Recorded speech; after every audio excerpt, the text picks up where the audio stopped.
ওষুধ পাতি ঠিক মতো খাওয়াইতেছ না? নাই খাওয়াইলাম। মামা ওষুধ না গো ফুরিয়ে এলো। ফুরাইলে আনন্দ নাকবো। আমি ভাই মেডিকেলের থেকে বাকি রিপোর্টটি নিয়ে এলাম।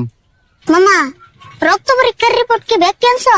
রিপোর্ট তো ব্যাগটি আনছি, এডি তো কোনো সমস্যা নাই, কিন্তু মেন সমস্যাই হলো ব্রেন টিউমার। মামা তুমি কি আইতের কালে ডাক্তার নিকে দেখা করে আইছিলে? দেখা করছিলাম। ডাক্তারে কইলো 1 মাসের মধ্যে যদি ব্রেন টিউমার অপারেশন না করা হয় তাহলে কিন্তু অসুবিধা হয়ে যাবো গা।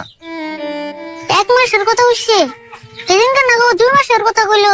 কইলে কি হবো, আজকের রিপোর্টটি দেখে 1 মাসের কথাই কইলো। আচ্ছা যাই হোক রে ফুল, টেহা পয়সা মন কেমন নাকি মাথা মারছ? টেহা কিন্তু জেডির কথা কইছে, হেডি লাগবো, পুরি 3 লাখ লাগবো।